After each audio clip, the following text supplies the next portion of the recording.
Está por ahí Hugo Gómez, ¿no? Está en etapa de formación, Gómez. O de deformación. ¿Qué haces, Gómez? Viene a charlar un rato. Bueno, gracias por venir, por estar esta noche acá y también gracias a vos, Lucho, que no viniste solo, viniste con Gómez, viniste con tu mamá, Norma, y con tu tía Rosita. Sí, todo en familia. Es que el litoral me es familiar. Claro, naciste en Rosario. Sí. Me gustan los camalotes, el olor a lombriz, a barro, a río, la literatura de Saer,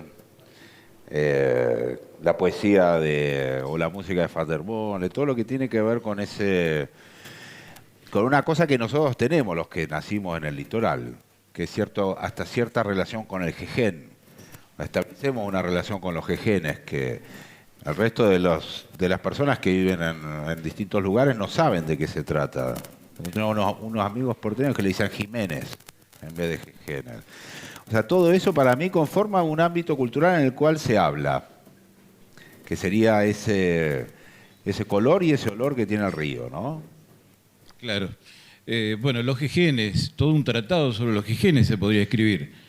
Ya que estás escribiendo en estos tiempos en donde no estás en los medios, tal vez puedas dedicarle un capítulo en el libro a los jejenes.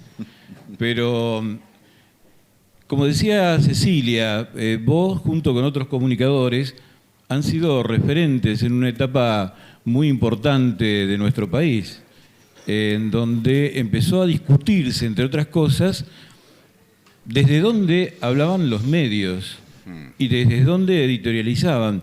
Y creo que en ese sentido, 678, que es un programa en el que participaste, lo conduciste en algunas temporadas, tuvo, de algún modo, eso como pionero, digamos, empezar no solamente a cuestionar el discurso mediático, sino también decir desde dónde quienes cuestionaban hablaban. Creo que este es uno de los valores más destacados del ciclo, no sé si coincidís. Bueno, porque se trataba también de desarticular los dispositivos de la mentira, entonces, o del engaño. Entonces, la única manera de poder desarmar una mentira es parándose en el lugar de alguien que está convencido de una verdad, digamos. Y por eso hay que enunciar el punto de vista, sería, o denunciarlo, como quieran decirlo, pero sí que esté presente el punto de vista, porque eso configura también una ética sobre la cual, o conforma una ética sobre la cual uno puede contestar las formas hegemónicas, consensuadas o pactadas de la comunicación. Sí. Desde la otra vereda, Julio Blanc no hace mucho dijo que ellos hicieron periodismo de guerra. ¿678 hacía periodismo de guerra? Puede ser, la verdad es que era un periodismo. Si la guerra es una cosa que encierra hostilidades, digamos, y confrontaciones, sí había algo de confrontación y de hostilidad en la confrontación. No digo hostilizar a alguien, sino plantear la discusión como algo desnudo y algo que tiene que estar, digamos. No hay mucho truco en eso, era toda la discusión que existía en el ámbito de la comunicación, desde la década del 30, cuando la Escuela de Frankfurt empieza a pensar con seriedad el problema de la comunicación masiva, de ahí en adelante aparece el problema nada más que, Saborowski decía, cuando la información se convierte en negocio, deja de aparecer la verdad. Entonces, yo lo que creo es que es un problema, este problema de los significados que flotan en los medios masivos de comunicación y que propalan, digamos, y que es un fenómeno del siglo XX, básicamente, fue trabajado con mucho empeño durante varias décadas. La década del 60 fue muy importante, la del 30 también, en relación a comprender cómo se producen estas usinas de sentido. Y que encuentra ahora un paroxismo, digamos. El momento paróxico es El de tener que salir, que eso lo encontraron todos los movimientos populistas, vamos a llamar, de Latinoamérica para contestar una estructura hegemónica de comunicación que estaba instalada en la región. Y que esa posibilidad de contestación también estaba organizada desde las políticas públicas. Eso es lo que yo creo más o menos que estuvo pasando. O sea. Hay una pregunta ineludible que le hacemos a quienes participaron de 678, que es por la autocrítica. O sea, ¿Qué le faltó y qué no le faltó también? Es decir, ¿qué destacás de 678, pero también qué le faltó a 678? O si se pudiera hacer 678 ahora, ¿de qué modo y, digamos, qué aspectos tendrían que mejorarse? a ver, primero el aspecto crítico. O sea, para mí 678 es un programa que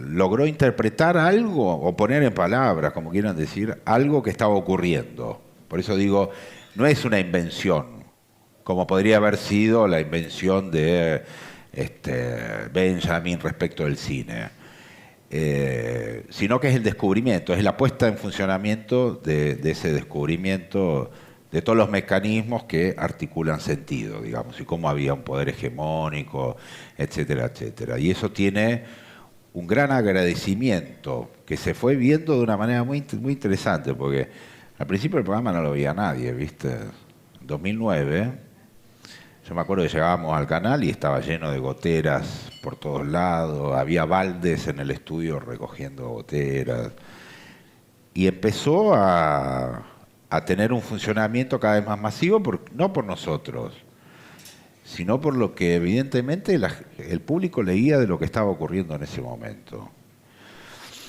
Eso fue creciendo de una manera insólita, hasta el año 2010 en que se produce la primera marcha convocada por los oyentes, o digamos, televidentes de 678, que nosotros hacíamos un chiste sobre eso, que es cuánta gente va a ir a la marcha, y apostábamos, qué sé yo, una bolsa de carbón, cosas por el estilo. Y de pronto, no le gustó a Gómez, y de pronto había 15.000 personas en la plaza. Entonces ahí el fenómeno es que uno ya se ajeniza, porque hay algo que, no, esto no, anda a buscar agua, vino no. Se ageniza un poco respecto de lo que se está produciendo. Entonces me parece que la anotación sobre un programa que produce un descubrimiento que evidentemente estaba flotando como significantes en muchas conciencias de este país en relación a la construcción política, a las relaciones sociales, etcétera, eso es una cosa que hay que anotar de este programa. Por eso se grita 678 en una plaza, y etcétera, porque asistió a un espacio de la verdad, que la podemos discutir si quieren como construcción, etcétera, pero a un espacio de la verdad que generó afectaciones en todo el mecanismo de poder que tienen los medios. No hay peor cosa para un tipo que se considera élite ser desafiado en su condición de élite. O sea, no importa cuál es el desafío, digamos, en qué registro ideológico, económico, en cuál registro está el desafío. Lo importante es que hay un desafío que se produce sobre la noción de élite. Entonces ahí se veía la otra cosa, que uno veía que los otros, los que no estaban con 678 como discurso, no estaban produciendo exactamente un discurso político, sino que estaban produciendo un discurso de élite, que salen a defender su propio espacio. O sea, cuando se deja desnudo a Van der Kooi, para decir a alguien, ni lo conozco, pero seguro que yo estoy seguro que Van der Kooi no lo va a perdonar a eso. Lo mismo no lo perdona Clarín, no lo perdona La Nación. O sea, cualquier dispositivo de desnudamiento genera un gran enojo en las élites argentinas, y hay un enorme rastro de eso en la historia, enorme rastro desde que este país es un país, que me parece que explica un poco también esa situación que vivimos todos, que era la gran irritación de la élite periodística o mediática. Y de hecho los resultados están a la vista, porque nos volaron a todos de un plomazo y hablaron, etcétera, etcétera, dijeron cosas en relación, es decir, construyeron un discurso de desplazamiento, ¿no? Ahora, para no evadir la pregunta sobre la autocrítica, yo creo que los programas de televisión son una cosa muy rara porque ocurren, son cosas que ocurren, no hay un diseño exhaustivo y una especulación geométrica de qué es lo que puede pasar, digamos, con un programa de televisión. Ocurre algo que hay que saber leer y que sobre eso se seguirá. Y me parece que eso que ocurrió fue leído de una manera por parte de la producción que era el de acelerar en una dirección y plantear temas de una manera contundente, sin que todo el equipo de 678 tengamos la posibilidad de elegir esos temas sobre los cuales se hablaba, porque nosotros no interveníamos ni en la producción, ni en la edición, ni de nada. O sea, venía un informe al aire, lo veíamos todo al aire y decíamos lo que se nos ocurría de acuerdo a lo que veíamos. Entonces, la autocrítica para mí sería eso, que hoy yo pensaría mucho más en un programa de televisión en el que la autoría tenga algún tipo de valor y que no esté tan distribuida como estaba en 678, porque eso genera un poco de incomodidad, podemos decir, o puede generar situaciones de abuso de parte de quien diseña los contenidos, digamos, etcétera, etcétera. Yo creo que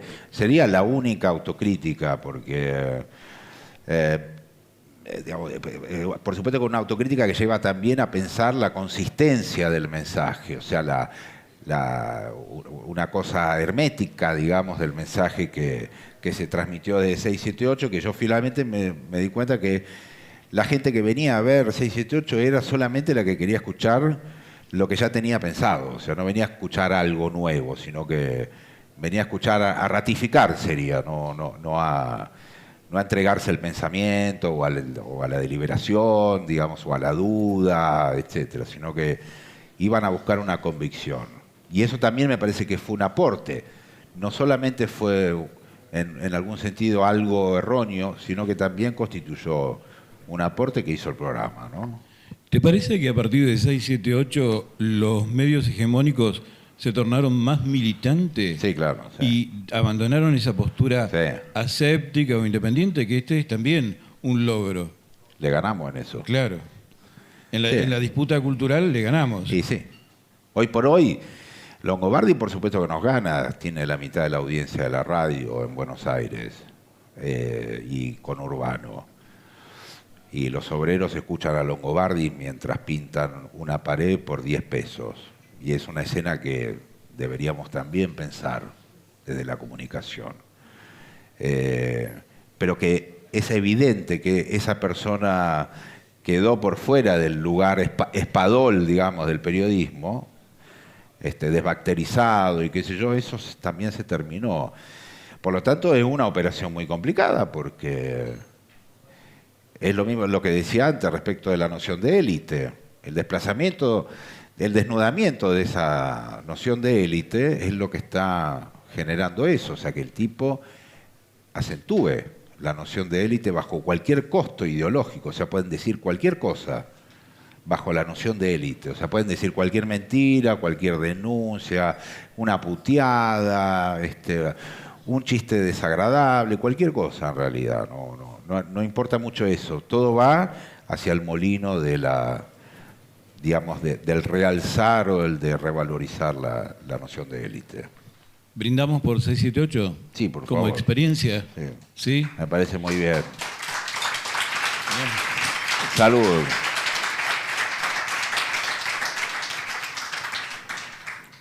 Es rico.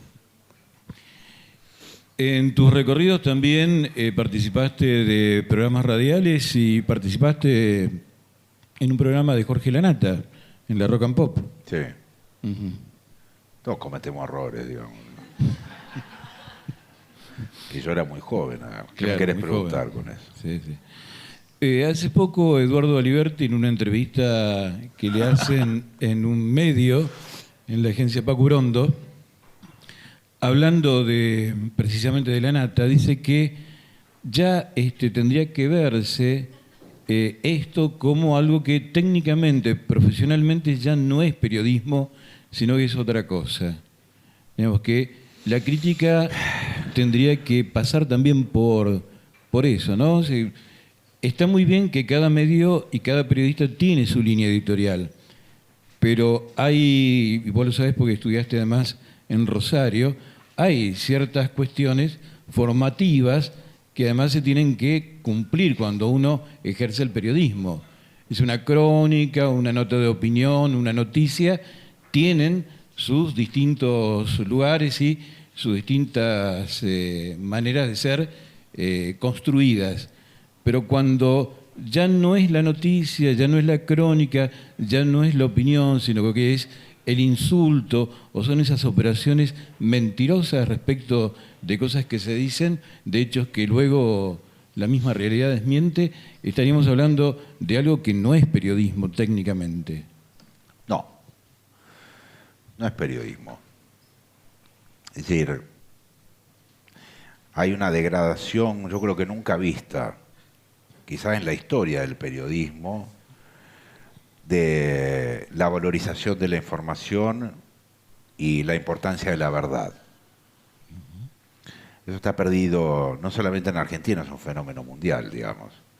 Es lo que uno puede ver ahora cuando, qué sé yo, ocurre lo que ocurrió en Colombia respecto de del referéndum sobre la paz en Colombia. Entonces, le dan el premio Nobel a un tipo que a los 2 días la gente le vota en contra de un acuerdo que lleva 35 años de construcción, que lleva 6 años de discusión en La Habana, con todos los participantes políticos que uno pueda imaginar, con difusión, con internas, con arreglos.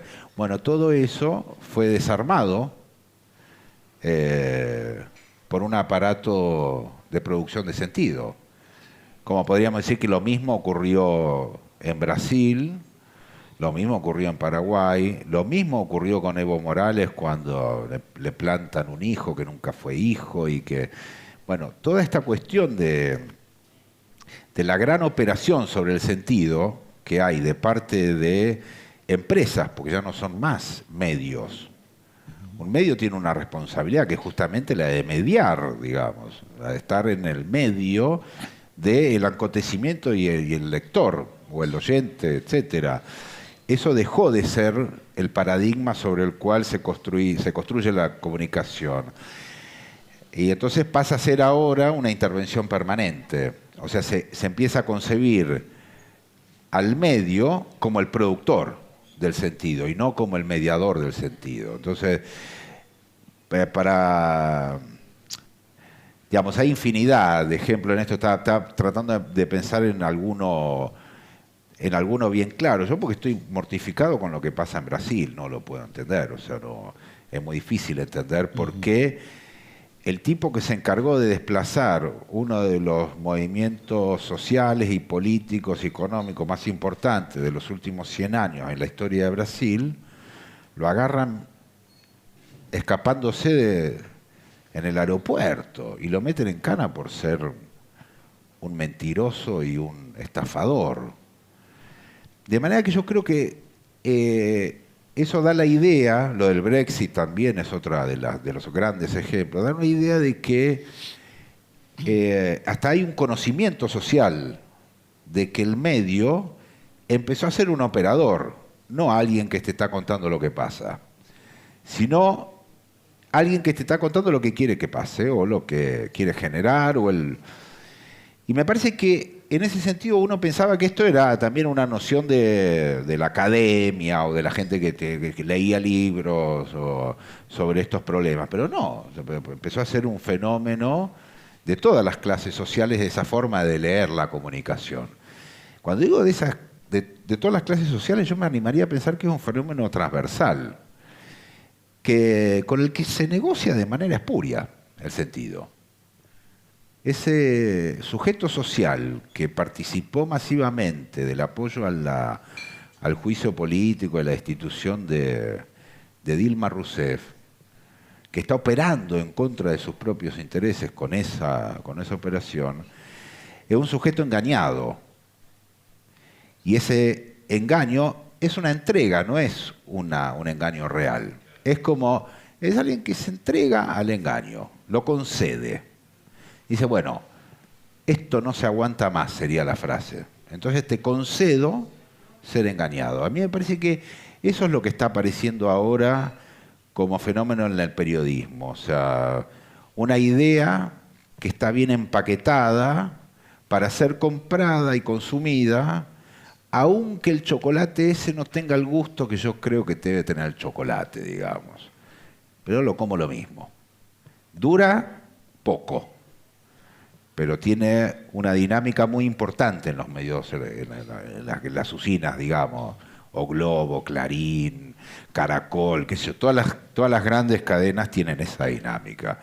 De manera que me parece que se perdió definitivamente la noción de verdad, la responsabilidad de medio, de ser un medio, y se trabaja mucho más en la construcción de un paisaje que desea el medio hegemónico, que no es un medio, es una empresa que está articulada con infinidad de intereses económicos y políticos. Decía que te tiene preocupado mucho lo de Brasil, lo que aconteció, lo que acontece en Brasil, y lo que aconteció y acontece en Argentina a partir de la victoria de Cambiemos, de la Alianza Cambiemos, Macri presidente. A ver, esto es más difícil, digamos, de pensar. Más difícil, ¿no? Estamos insertos. Es un poco más difícil. Pero para mí hay una cosa ahí que sospechosa. Me animo a decirlo acá, y también estoy dispuesto a discutirlo y a conversarlo, pero a mí me parece sospechoso que en medio de un movimiento latinoamericano en donde las derechas se vieron revitalizadas, oxigenadas económicamente, apoyadas en el sentido de la inteligencia, etcétera, etcétera. Todo esto que vemos que está pasando, Argentina tuvo una particularidad, que fue: no voy a instalarme en ese lugar que me están planteando porque me van a echar lo mismo. Sería lo que le pasó a Dilma Rousseff. O sea, a Dilma la echan a 5 meses de haber ganado una elección. ¿Pero qué sentido tiene una elección? ¿Cuál es el sentido que tiene la democracia? Hay una crisis importante alrededor de la idea de que la democracia era una forma de representación de los intereses de cada una, de la sociedad, fragmentado en distintas maneras. Eso explotó por el aire. Que es lo que uno ve ahora. Entonces me parece que frente a ese contexto hubo una política que es: vámonos sin perder todo, sin que nos lleven puestos sería. Vámonos nosotros. Por eso el modelo político electoral, digamos, de la salida del kirchnerismo, o el modelo político de la salida del kirchnerismo fue conceder y no confrontar. Eso es lo que yo creo, porque si no, no hubiera podido gobernar de ninguna manera. Si hubiera ganado Scioli o cualquier...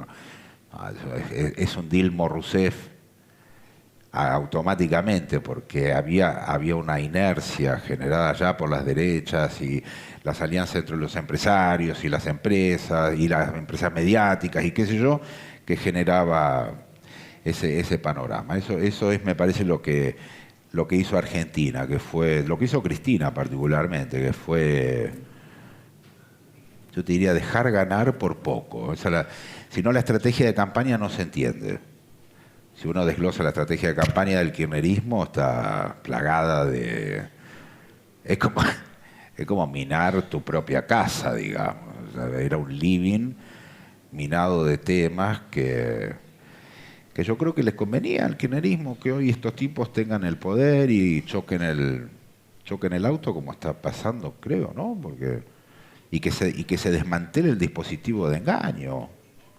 Te digan hambre serio, ponen 500% de aumento en todas las tarifas. Entonces eso va a generar en algún punto una realidad concreta en cada uno de nosotros que superará todo el dispositivo, digamos, mediático que está dando vuelta. Eso me parece más o menos lo que para mí pasó respecto de la derrota electoral del kirchnerismo, o del peronismo, o de Frente para la Victoria, como quieras llamarlo, porque también ese es otro tema complicado de hablar, digamos, pero me parece que lo que pasó es eso.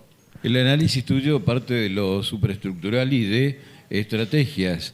Ahora, el hecho de que la gente que ha sido o que fue beneficiada por estos 12 años No, claro, sí. y que haya votado precisamente por este cambio que es un retroceso, ¿eso cómo lo explicás? ¿Del mismo modo que en Brasil? ¿Por el poder de los medios?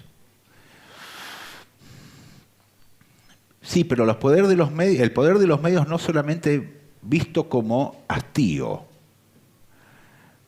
visto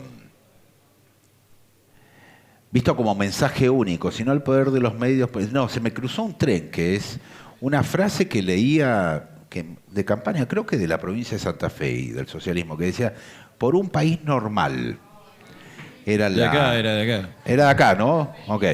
Sí, Por acá. un país normal. Entonces, era muy interesante el contenido de esa frase, porque lo que se instaló es una incomodidad cotidiana. Como la exaltación de los sentimientos más primarios de una sociedad. Y entonces eso genera una inestabilidad en la convivencia que vuelve totalmente imposible cualquier proyecto político. Porque un proyecto político es sembrar las formas en las cuales la gente se va a acomodar. No es hacer, sino es marcar un camino. Y después que muevan ahí todo lo que tengan que mover. Pero el parámetro es este, no hay una gestión directa de las cosas, digamos. Y para responder, digamos, lo que me preguntás, yo creo que no han sido engañados en la idea de yo te voy a traer hambre cero y qué sé yo, sino que han sido engañados en la idea de que estábamos viviendo en un momento de altísima conflictividad donde nadie soporta lo que dice esta hija de puta y no. Entonces todo configuraba eso, un clima de hostilidad doméstica a la que mucha gente le tiene aversión y quiere salir de ese lugar de conflicto y prefiere juntarse con sus familiares o con su kiosquero, qué sé yo, en otros términos, no en el de la presencia permanente de un conflicto. Entonces, por un país normal, entraba perfectamente en ese contexto, en el contexto de un país que habían logrado alterar algunos significantes soltados por las grandes usinas que usan estos tipos. ¿Se entiende eso? O sea que lo que yo diría es, por ejemplo, tengo una persona muy querida para mí que viene a veces a limpiar la casa, que lo votó a Macri. Y era muy interesante porque... y me dijo, ¿por qué no aguanto más la televisión? Yo le digo, ¿qué televisión, Sandra? Y no, porque uno aprende el noticiero, es un caso policial. Entonces había una fe de que iba a haber una restitución de una vida un poco más normal, que no llevaba todo el tiempo la puteada hacia arriba, sino que llevaba la puteada hacia otro registro, digamos. Ese me parece que es el gran tema que tienen estas personas que hoy realmente habría que mirarlas como víctimas. Realmente, aunque esto parezca una frase humanista, demagógica, es gente que ha sido maltratada y que han caído en esta cuestión sencillamente porque no están dispuestos a la convicción, y la convicción no es una cosa que hay que exigirle a todo el mundo, la convicción es una cosa que pertenece a aquellos que quieran apropiársela, digamos, y ejercerla y llevarla adelante, pero yo también estoy de acuerdo con las vidas banales y estúpidas, con gente que lo único que le interesa es comprar un freezer, qué sé yo, no tengo nada feo para decirle, tengo más bien cierta piedad respecto de ese sujeto social, digamos, no creo que haya que eliminarlo de la circulación. Entonces me parece que en ese sentido iría por ahí la cuestión del engaño, que es un engaño construido alrededor del malestar, como se ha teorizado mucho, alrededor de generar un malestar y desde ese lugar ejercer el control de la situación política. ¿Te parecía que iban a venir de esta manera que vinieron, con mucho ajuste, con tarifazo, con persecución, no solamente a figuras como ustedes en los medios, sino una persecución, por ejemplo, como la que está viviendo Cristina? Sí. Hoy mismo fue protagonista de esa persecución, con cámaras, con todo un espectáculo que han montado en torno a eso. No, yo pensé que iba a ser peor. ¿Te parecía que iba a ser peor? Sí, bueno, porque han hecho cosas peores en la historia. O sea, hay un documental que estaba hablando con un tío mío de eso, que se llama Las enfermeras de Eva, que es muy impresionante, porque por supuesto la historia de la enfermería más o menos entiendo que se conoce, y son testimonios de mujeres hablando sobre cómo se construyó el odio del antiperonismo. Entonces las cosas que le hacían hacer, porque por supuesto todas las enfermeras eran peronistas, digamos. De manera que han hecho eso, bombardeado, desapareció gente, se repartieron los pibes. Yo podría hacer una larga cita de las atrocidades que han generado estos tipos y que podrían haber generado también, o que pueden generar. Pero para mí el panorama del futuro inmediato es caótico y violento. Es básicamente la reaparición de una forma de violencia política, de la que hay que cuidarse muchísimo, porque vamos a estar todos en el medio, ¿viste? Y no está bueno. Y sobre tu mirada sobre la figura de Cristina, ya no en el poder, sino como constructora de mayorías, de nuevas mayorías. Yo creo que la idea de construcción sí, pero no la de liderazgos, que es también lo que un poco está en cuestionamiento, de acuerdo a lo que hablábamos recién de la crisis de la democracia representativa. Hay un momento en el que eso ocupa un espacio tan importante, esa crisis, que desplaza la noción de liderazgo como forma de construcción de la política, que es más o menos lo que la historia de la humanidad conoce como forma de construcción de poder. Y a mí me parece que en ese sentido las señales que se dieron este año de construcción de un espacio político que no conlleve liderazgos es muy interesante, ¿viste? Porque es como pasarle por encima a toda la estructura tradicional de representación de los intereses de una sociedad y probablemente no lidere nada, pero que construye algo que es interesante o que plantea algo que es interesante, no tengo duda. Estoy hablando de este año. Y hacia atrás, digamos, hacia sus años de gobierno, sí, me parece que lideró la conformación de primero la incorporación o el poder abrazar o convocar a un montón de gente que se sentía desplazada por estas cuestiones, y por otro lado es la pila, ya lo sabemos, ¿no? ¿Es la pila esto? Sí. Se me da cuenta. Y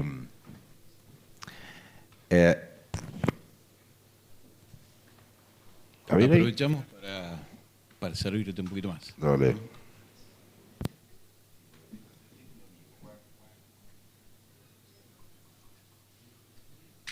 Ahora, después sobre los años, digamos, de Cristina en el poder, construyó ese abrazo hacia un sector, digamos, que no encontraba representaciones o voces y qué sé yo, y después conformó algo muy novedoso, ¿viste?, en los últimos años de la política, que es la militancia juvenil, que es muy importante y que tiene una presencia muy notable en el espacio público, por las características que tiene la juventud, digamos, vamos a decirlo así, que es básicamente participativa, movilizada, etcétera. Y haber logrado eso en un momento en el que en general la juventud elige smartphones y computadoras, a mí me parece que es una gran señal de la idea de construcción. ¿Es para brindar esto? Sí. Sí, dale. Claro. Por Cristina. Por lo que construyó. Sí. Saludos. ¿Vos estuviste en el programa donde fue Néstor? No, no estaba. No estabas ahí. No, no Pero estaba. sí estuviste en el otro en donde hubo una convocatoria a partir del fallecimiento de Néstor. Ah, sí, fue terrible eso. ¿Cómo fue esa experiencia? Primero, la experiencia que viviste vos a nivel personal cuando conociste la noticia. Y después lo que se vivió en el programa. Mirá, yo la conocí, como todos, digamos, a las 8:30, 9 de la mañana, con un día muy particular. Ustedes recordarán porque era el día del censo. El censo es, a lo mejor exagerando un poco, el gran momento de pertenencia, porque vos dejás entrar a un extraño a tu baño, a tu habitación y te pregunta qué platos tenés. O sea, es el momento de mayor intimidad entre un Estado y una persona, que se articula con toda esta red que conocemos, pero sin duda todos sabemos que va a venir un tipo y ¿qué hago? ¿Limpio o no limpio? ¿Apago esto? ¿No apago? ¿Qué sé yo? Hay una intimidad que se desarrolla en un censo. Y lo interesante de la muerte de Néstor es que se transmitió, eso yo lo hablé con muchos censistas, ¿viste? Es buenísimo, porque eran los censistas los que contaban muchas veces la noticia. Y los censistas tienen un registro muy interesante también de cómo se encontraban las familias frente a la muerte de Néstor, digamos, ¿no? Eso también era otra cosa interesante que nunca se trabajó, yo creo. Yo le insistí a un documentalista que haga algo sobre eso, un tipo que trabaja muy bien sobre ese tipo de entrevistas, porque para mí hacía falta.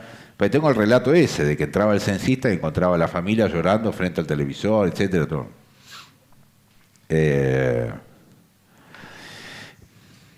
Me parece que fue uno de los grandes eventos de la política de este siglo, la muerte de Néstor. Voy a usar una palabra de Beatriz Arlo que decía: la muerte de Néstor ungió, ese era el verbo, ungió a Cristina Kirchner. Y yo coincido con una idea de unción, o sea, una idea de empoderamiento total, con la idea de que dejó abajo de la almohada del Calafate la lista de Kill Bill, en donde sistemáticamente desandó los inconvenientes o las presiones que tenía Néstor en su momento de construcción política. Digamos, no hay que olvidar que los grandes aliados de ese momento eran Moyano, Lázaro Báez, el Grupo Clarín. O sea, hay muchos casos en los cuales se produce con la muerte de Néstor una ruptura de las alianzas tradicionales que había tejido. Ni siquiera había tejido, sino los tipos que llamaban Néstor porque era un tipo simpático y sonreía, entonces ponía a colaborar en el medio de un país en crisis a muchos sectores. En ese contexto me parece que la muerte de Kirchner lo que marca es eso, es como ¡pac! Una cosa que corta la dinámica habitual de la relación del Estado con en todas sus dimensiones, digamos, instituciones intermedias, políticas, economía, contrataciones, discursos inclusive. Y todo eso generó en Cristina un poder muy importante como para poder desmalezar, digamos, ese campo de alianzas que se había constituido en una crisis como la del 2003. Por eso me parece importante. Mucho más importante por lo que dejó como listita de Kill Bill y empoderamiento aquel que podía ejecutar esa lista, que lo que Néstor representó dentro del espacio de la historia política en Argentina. Me parece mucho más importante lo que él habilitó hacia futuro que lo que él construyó hacia atrás. Eso sería la perspectiva que yo tengo de la muerte de Kirchner. Sí. ¿Cómo lo vivieron en 678 cuando se hizo ese programa especial? Fue rarísimo porque yo no tenía muy poca relación con mi productor en la tele, ¿viste? Con Birce. Entonces nunca lo veía, pero ese día fui a la oficina y le dije: che, loco, ¿qué hacemos? Porque esto es terrible, qué sé yo. Me dijo: no sé qué vamos a hacer. Entonces yo me fui al canal un rato antes Y bueno, fue muy impactante porque yo veía que había muchas sillas acomodadas en el estudio y empezó a traer gente en el estudio.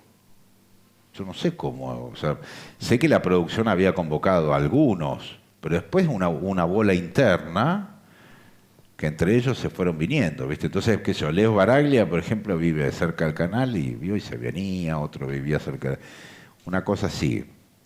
Y se vivió con mucha pena y mucho respeto porque fue el primer velorio que se le hizo a Kirchner.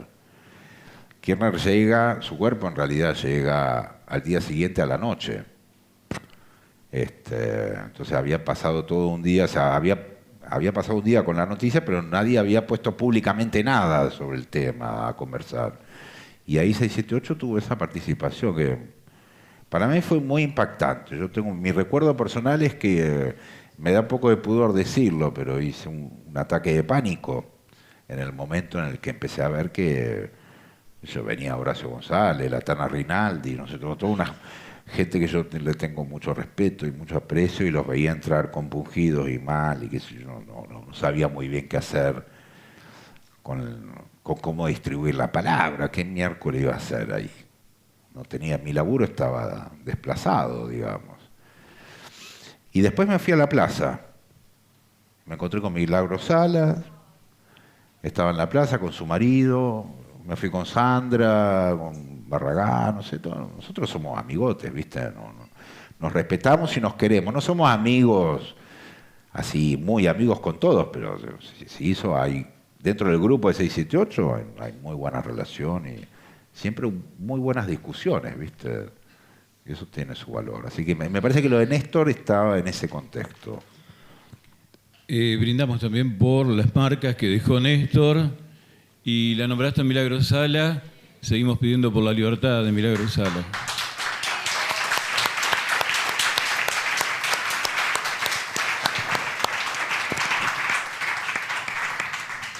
Te vamos a correr de 678 y te vamos a llevar a un programa que a lo mejor no todos vieron, pero que es un programa documental que emitió la televisión pública y que se llamó Crónica de un mundo en crisis. En conflicto. De un mundo en conflicto, perdón. Fueron 8 capítulos y allí tuviste que viajar a distintos lugares y conocer realidades diferentes. Sí. ¿Cuál podemos poner? El primero, el de Malvinas, ya que es un tema que vuelve y regresa en este nuevo contexto en el que vivimos. ¿Te parece? Dale. Y nos contás un poco de esto. De la bandera francesa ha sido la capital británica, Londres, donde se iluminaron no con es de estos Malvinas. colores. No, porque arranca en realidad con este tema que es de alerta. la situación de inestabilidad en Europa. Ya no sirve de nada. La mayoría de los atacantes suicidas en París eran ciudadanos franceses. El fundamentalismo islámico puso a las capitales del mundo en la mira.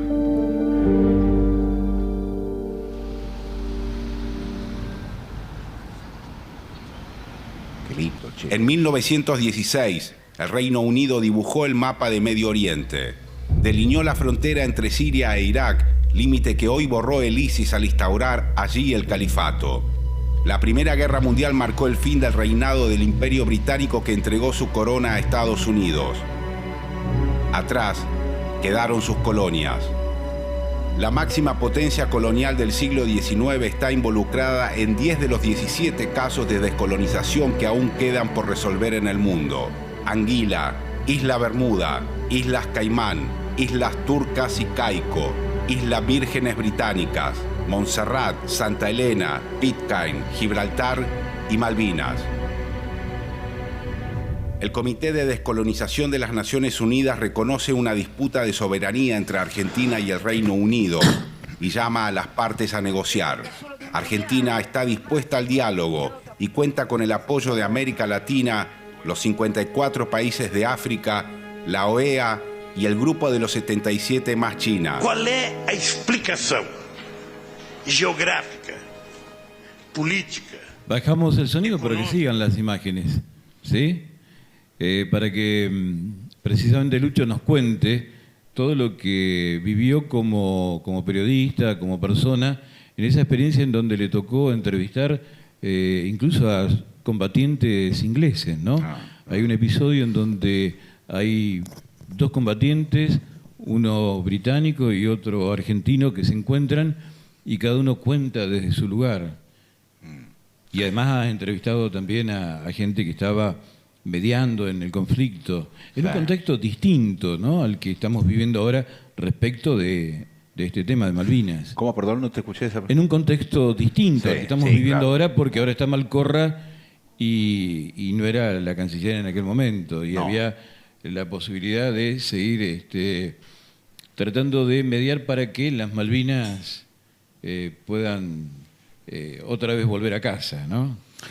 Sí, los malvinenses no quieren, los Kelper, digamos, no quieren ver al kirchnerismo ni en figurita, digamos. Porque han tenido varios problemas. Entre otras cosas, no hay un caramelo argentino, no hay un paquete de galletitas, no existe ningún comercio. Eso les trae una incomodidad porque tienen que traer las cosas de Australia, de Sudáfrica. Esos son los productos que se ven, digamos. Ahora, por supuesto, hay mucha más expectativa. Ellos tienen expectativa respecto de los cambios que pueda generar la política exterior sobre la cuestión Malvinas, que efectivamente el kirchnerismo jugó, jugó con la idea de yo con los Kelper no hablo con el gobierno británico. O sea, el actor que vive ahí en las islas está desplazado como actor en las negociaciones. O sea, esto es un problema entre dos naciones, Argentina y Gran Bretaña. Estuvo lo de Naciones Unidas, etcétera, los apoyos que recién veíamos y demás. Yo creo que no se contempló, y esto no significa que sea un error, no se contempló la vida de esas personas que están ahí, que son profundamente británicos, no son ingleses. Hay gente que tienen 8 o 9 generaciones en la isla ya. Porque llegaron en 1800, estas familias, por ejemplo, que conocí, llegaron en 1840 y pico. Las islas son de 1833, la invasión inglesa, digamos, ¿no? Darwin está después de un pequeño periodo en Malvinas en el siglo XIX, alrededor de 1840 más o menos. Todavía se ve el rancho gaucho que hay, porque los gauchos construían, porque Darwin se lleva a los grupos de gauchos importantes y construye el único corral de piedra que hay todavía, un corral de piedra para ovejas, que es distinto al corral para vacas, vamos a decir, porque se dejaban como unos huecos para que pasen los becerros, los más pequeños, y después había un corralito de apartamiento, ¿no? Como para apartar a las madres o lo que sea para... Esa estructura está en Puerto Darwin todavía intacta.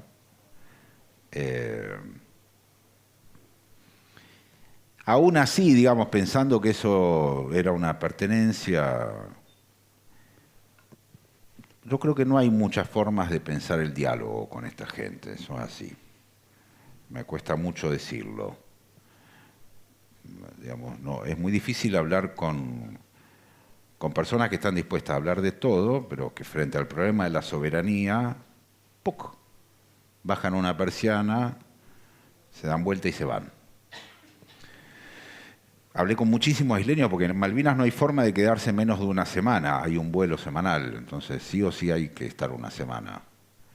Y lo que yo percibí fue eso, que efectivamente el kirchnerismo había tenido una política acertada sobre Malvinas al desplazar a los Kelper, que son un grupo encantador de gente, dispuesto a ser amable, dejarte cruzar la calle, esperar 40 minutos si hace falta, pero no quieren discutir de soberanía y no quieren discutir de las regalías pesqueras que ellos tienen. También señalás en el documental, que de los 4.000 habitantes, 1.500 son militares. Son militares. Es una zona militarizada. Sí, tienen la base de Montplazán, que está a 40, 50 kilómetros de Puerto Argentino.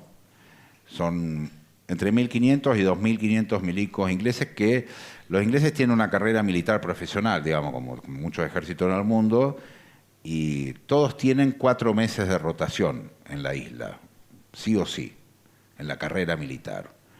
Entonces van a Montplazán Y los viernes a la noche, eso lo escribí el otro día, los viernes a la noche se juntan un viernes de esos 16 que tienen, por los 4 meses, uno de esos viernes se van ahí al puerto argentino, y es rarísimo porque que eso constituye también la identidad británica, ¿no? Se visten de minas, hacen carreras en pelotas en el frío, se emborrachan y mean en los jardines de los isleños, es decir, o rompen botellas en las esquinas, es decir, ¿qué estilo de vida? Porque ellos defienden teóricamente un estilo Parecen de vida. argentinos. No, son peores, ¿no? Ah, bueno. Mucho peores. Es verdad que hay un momento en el que los tipos dicen basta y se terminó, se cortó el alcohol, se cortó todo, digamos, ¿no? Las cosas no duran hasta las 5 de la mañana. Pero a mí me sorprendió eso, que el estilo de vida que defendían implicaba, estos viernes implicaba diariamente 2 o 3 Harrier pasando por la bahía y espantando a todos los pájaros, los gansos que se vuelan todos, y cada tanto viene un helicóptero de entrenamiento y después tiran una bomba de no sé dónde que se escucha. Entonces el estilo de vida que supuestamente están defendiendo es el de ser británicos bajo el costo de tener que padecer una base del nivel y del registro que tiene esa base, una base enorme, ¿viste? Se ve ver el avión, es un tremendo pedazo en el medio de las islas. En Gran Bretaña vos decías que Alicia Castro, no está en el documental, hizo una experiencia que fue la de pasar la película de sí. Tristan Bauer, Sí. Iluminados por el Fuego. Sí. Y se la pasó a un grupo de excombatientes. excombatientes, pero británicos, ingleses. Capos además, digamos, con unas cucardas, ¿viste? Como unos tipos, yo no entiendo de graduaciones militares, pero que se los veía, y por lo que decían además, se los veía con lugares de decisión. Sí, porque los tipos piensan lo mismo que nosotros. Ellos dicen que yo no tengo por qué haber ido a ese lugar, digamos, a 12.000 kilómetros. Es obvio que ese lugar es de Argentina, es igual a la Patagonia, tiene la misma geografía, está pegado. Los estos están a 15.000 kilómetros. ¿No? Y los propios milicos, digamos, ingleses, no les interesa eso. No les interesó tampoco en su momento. Thatcher, a pesar de que ganó una credibilidad política interna muy importante, tuvo sus dificultades con las Fuerzas Armadas, porque le hundimos 8 barcos a la flota inglesa y quedaron inutilizados como 10 más, que no es poco. Inglaterra no había sufrido desde la Segunda Guerra Mundial una pérdida naval como la que perdió en Malvinas. Es decir, que hubo una situación también hacia la interna inglesa, que fue, nosotros fuimos a cumplir un trabajo en un lugar que nos molesta un poco, pero bueno, nos lo pidieron. Entonces vamos a ir a hacer nuestro trabajo, cobramos nuestros 5.000 euros mensuales como nos corresponde y nos volvemos. Eso es más o menos la postura de los militares, ¿viste? No hay una reivindicación de las colonias, ¿no? Esa cosa es de los isleños. Los isleños son los que usan banderas británicas, pero no es una cuestión, yo creo que impulsada desde Londres. Hay una idea de que estos tipos se agarran de la guerra. Lo peor que puede haber hecho Argentina es una guerra con Malvinas, porque si no, se caía solito el tema.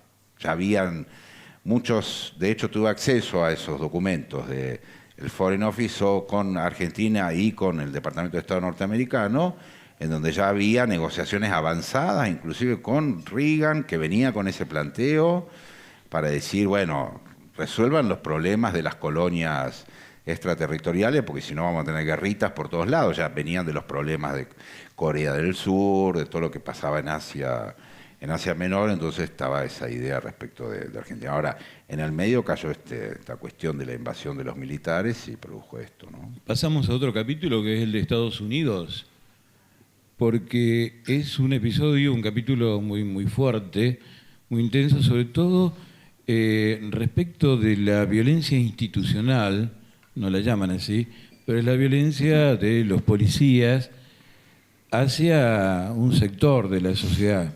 Los negros. Los negros, claro. Pasamos algo, una partecita con sonido también, ¿sí?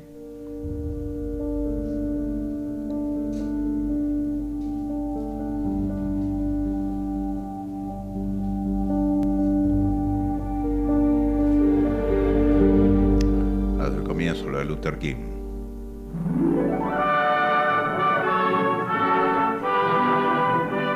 El progreso sin límites, la prosperidad para todos y el concepto de felicidad consagrado en su Constitución. Luego de la Segunda Guerra Mundial, Estados Unidos colonizó la mitad del planeta, le impuso su modelo de vida y su propia visión del mundo.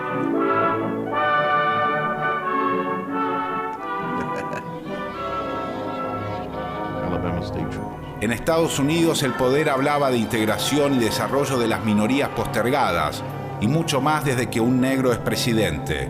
Sin embargo, por abajo los reprimen, limitan su acceso a la salud y a la educación. Generaciones de negros, hispanos y asiáticos pueden dar cuenta de ello.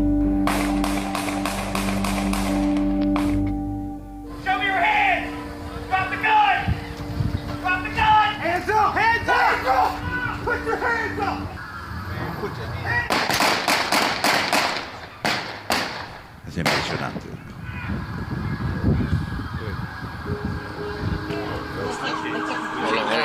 Don't touch him, please. Girl came over, not touch him. Gave us a bag of baby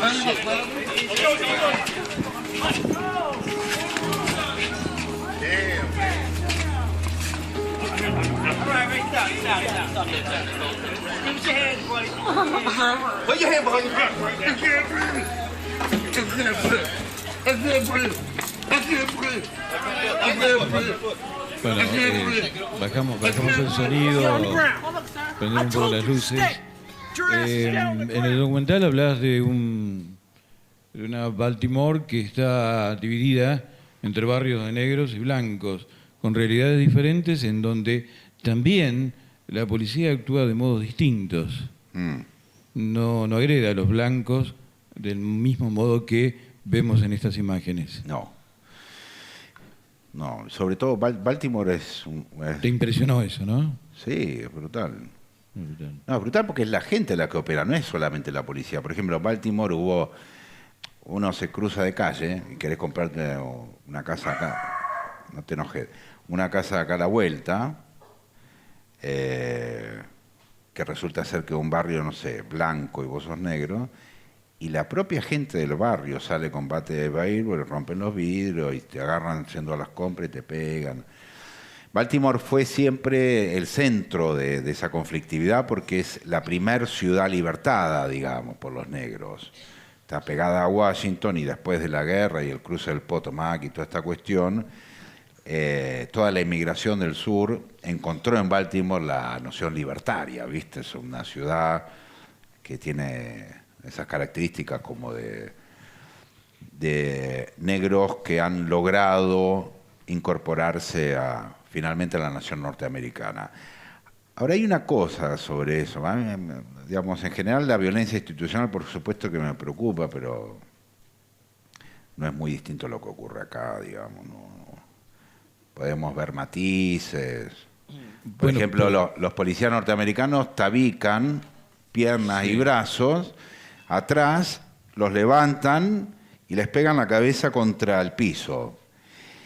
La policía de la provincia de Buenos Aires tiene una mecánica parecida con los menores que agarran en situación marginal, o sea, los agarran con una los manguerean y les pegan con otro para que no se amarguen, es más o menos lo mismo, digamos. La violencia institucional no es un problema exclusivo de Estados Unidos. Lo que sí es exclusivo es la relación de ese conflicto con los negros. Y un negro un académico muy importante de estos temas, le pregunté en un momento cuándo se terminaba esto, o cómo veía que se terminaba. Me dijo, no, esto no termina nunca. Esto es así, porque el origen de nuestro país es el del sostenimiento de una crisis de convivencia racial por el color de la piel. Y va a seguir siendo así. porque constitutivamente la identidad norteamericana está hecha sobre eso. Por supuesto, también hay un contexto social que acompaña al negro, ¿no? Sí. El negro es pobre. Es pobre y vende droga. Claro. Consume droga.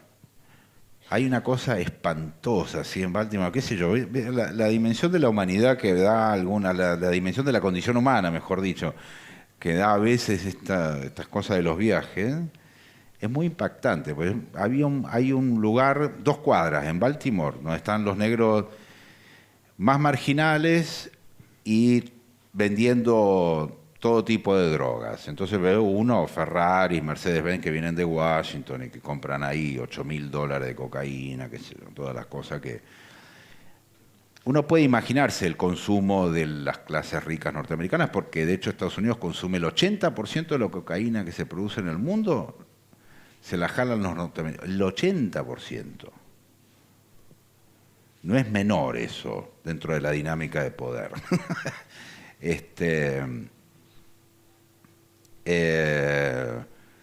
Y se ve un efecto horrible, porque hay una droga que es como si fuera el Paco, es como un derivado de la heroína, que viene de México, y que los deja en una posición física muy horrible, porque están agachados y caminando, son como unos zombies, pero son cientos de tipos, ¿viste? Entonces, wow, yo vi ese paisaje y dije, esto es de una profundidad importante, digamos, que se permita, se conviva, porque al lado había una puerta de un teatro, entraban los tipos con traje al teatro y corriendo a un negro que se mira, no pueden dejarse de mirar los pies, ese es el efecto de la, creo que se llama abstinencia o sobredosis, entonces están como unos tipos agachados ahí mirándose los pies, pero cientos, así, en 3 cuadras por ahí. Me quedé impactado, perdón por la figura, pero yo no sabía que se podía llegar a esa situación. Y luego pensamos que Estados Unidos es una gran sociedad desarrollada, digamos, pero que se permite con toda tranquilidad ese tipo de convivencia. Claro, y que esconde la violencia institucional. Sí. Vamos a Ciudad Juárez. Te sacamos de un lugar, te vamos a otro Un poquito más complicado. Un poquito más heavy. Sí. Bueno, Ciudad Juárez, apagamos las luces, vemos un poco el comienzo y nos cuenta Lucho. Otros 10 millones de cruces son de indocumentados. Vienen del interior de México, de Guatemala, de Honduras y de El Salvador. Además de los guardias, cada auto es escaneado y decenas de robots de vigilancia monitorean cada centímetro. La frontera está celosamente vigilada. Más allá del centro urbano, una valla interminable separa a los 2 países. Coming. I see somebody walking out there now, yeah. Out there by number 6. There's 3 of them. Oh, yeah, okay. Yeah, they're actually legal. There they are right there. There's 4 of them. They would have crossed.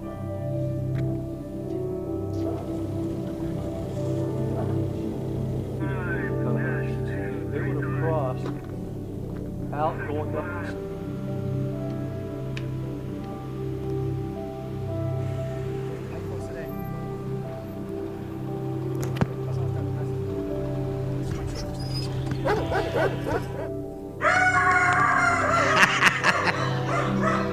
Es de la tele, Gómez. La ruta del migrante centroamericano es un infierno que no termina nunca. En su camino a Estados Unidos son acechados por las maras, los policías corruptos, los traficantes, los secuestradores express y los delincuentes comunes.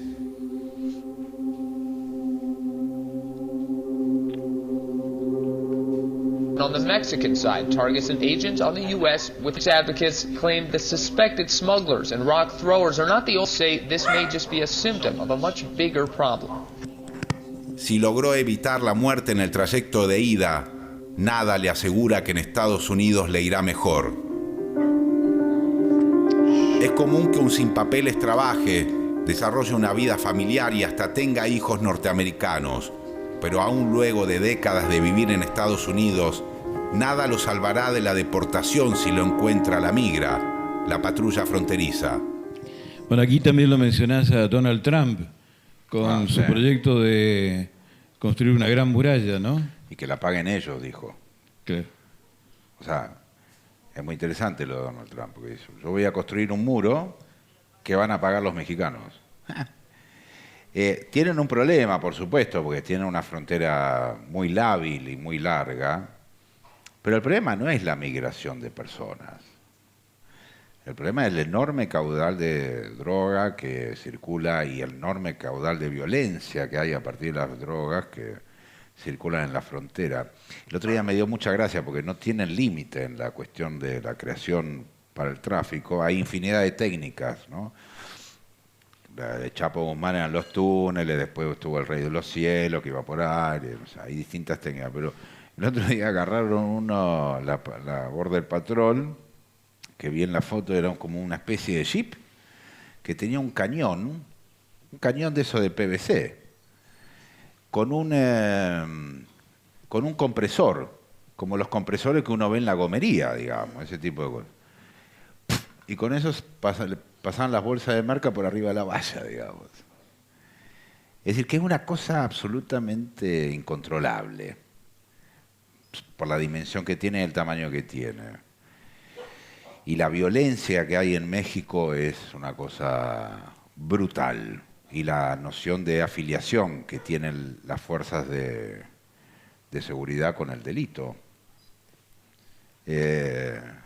Ahora están haciendo cosas, pero, digamos, de hecho Ciudad Juárez no es lo mismo ahora que en el 2011 o 2012.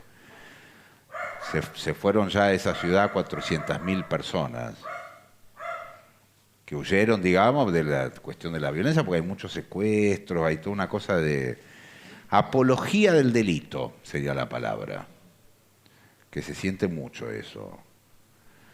Y es una cultura. Se nota, a mí, por ejemplo, un niño, no lo podía creer, era un chiquito así, estaba sentado en la barra de un... México, por lo menos en Ciudad Juárez, se comía todo como en unos lugares al paso, digamos, ¿no?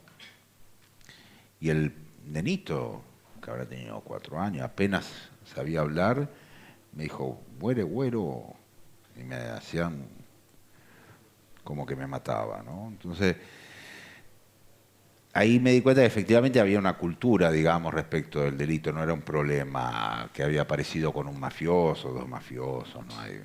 Y eso es una estructura que México tiene que pensar de manera profunda, digamos, pero...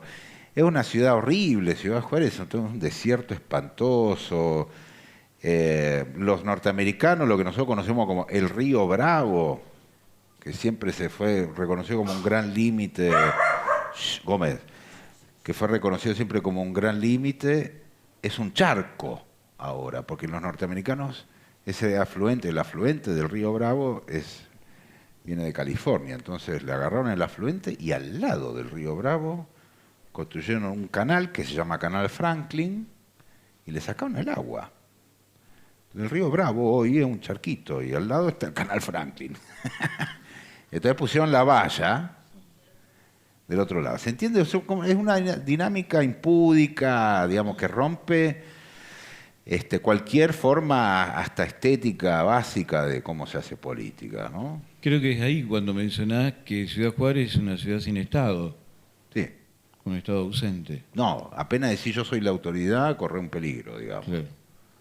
Empezar a estar en problemas. Yo le hice una entrevista al fiscal general del estado de Chihuahua, que es el tipo que está, por supuesto, en Ciudad Juárez, el tipo, el mega policía que puso el Estado para controlar a la fuerza de seguridad, ¿no? Dijo cosas muy interesantes el tipo. Una cara de malo tenía... Pero uno de los planteos que yo le hice, que me parecía importante para la situación de Juárez, es qué pasa con los policías exonerados, que es lo que uno está viendo ahora, por ejemplo, en la provincia de Buenos Aires. Él tenía la teoría de que un policía corrupto había que directamente sacarlo, porque eso generaba la pérdida de poder de parte del policía en la relación espuria con el delito, y entonces se convertía en cadáver. Y tenían, después de las primeras purgas que hacían, tenían montones de cuerpos de ex policía que le aparecían enterrados en cualquier lado, que yo, porque las mafias los liquidaban. Y los liquidaban de una manera muy interesante, porque ponían una cosa que se llama la narcomanta. Narcomanta. Es una manta roja, en general, que ponían en cada vez que iban a producir un asesinato político. Ponían una manta diciendo, hoy vamos a matar a X persona por esto y por esto y por esto. Y al día siguiente aparecía esa persona envuelta en esa manta, en el mismo lugar. Eso para tener una idea del nivel de violencia. Y después, la violencia contra las mujeres también es una cosa brutal, porque está lleno de cruces rosas por todas. Las mujeres de Juárez son una gran organización de reivindicación de los derechos de la mujer, pero que realmente es impactante el nivel de violencia contra la mujer. Y me parece que eso habla de una sociedad que está degradada, por lo menos en el norte de México. No conozco el sur, pero el norte de México está ahí degradado. largás un dato, 300 femicidios en el año. Sí. Claro, terrible. Sí. Y algunos masivos.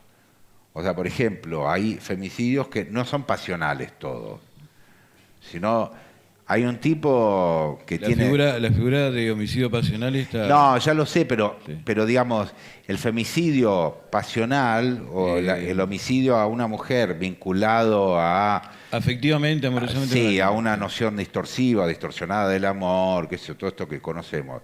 Uno, digamos, más bien un caso que uno podría encontrar como más tradicional sería la palabra, más clásico, qué sé yo cómo llamarlo. No estoy diciendo que la violencia clásica esté bien, no estoy diciendo cómo clasificar a eso. Lo que me sorprendió es lo otro, son los asesinatos masivos de mujeres. Ponen 10 minas contra un paredón y las balean, las ejecutan después con un tiro en la nuca, las cortan en pedazos y las meten en unas fosas. Esa es la dinámica. Entonces, los tipos se dan cuenta que hay gente enterrada por los perros. Porque huelen. Bueno, qué sé yo, cosas feas. Vamos a la última. Hay 8, les recomendamos que los vean porque están buenos. Pero en la última salimos un poco de todo esto, nos metemos en una jungla de cemento impensada años atrás, que es China. Las imágenes de China son increíbles, ¿no? De esta China actual.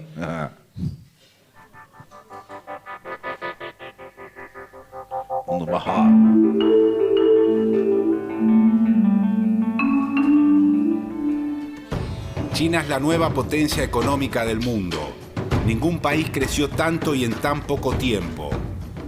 Tal es la dimensión del cambio de China que a su vez modifica el orden mundial en lo económico y lo político. Hoy, de las 10 firmas más grandes del mundo, 5 son chinas y tan solo 3 de Estados Unidos. El poder económico se desplaza hacia las economías emergentes.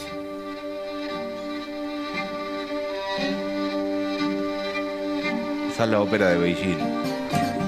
El coloso de 1.370 millones de habitantes gobernado por el Partido Comunista confirma su ambición del protagonismo global. El socialismo con características chinas marca el ritmo de la economía mundial.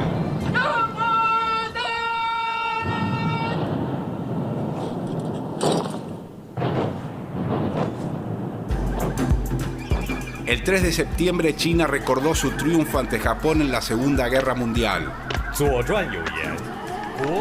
Miles de soldados y cientos de armas de colectivos, el acto central que se está desarrollando en Beijing. Estamos viendo ahí al presidente Xi Jinping con Vladimir Putin ya en una de las otras instancias que hay en este acto en la plaza de Tiananmen. Al ladito de la pantalla está el horario en el que van llegando los colectivos y las líneas de colectivos que van a ir parando aquí con el horario perfecto y con el horario preciso, que de eso se trata un poco la cultura china también.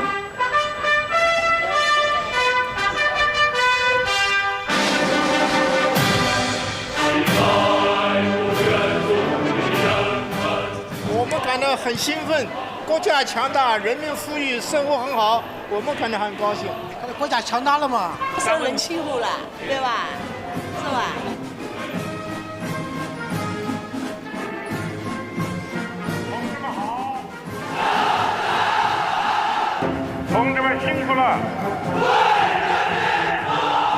同志们好！49年出生的，刚解放的出生的，后来我对自己中国老有感情的，我爱我的中国，我爱我的上海。强大，中国强大了嘛，对我们来说嘛，总归是好事，对吧？现在跟以前不一样了，现在你看中国那么强大，还怕谁啊？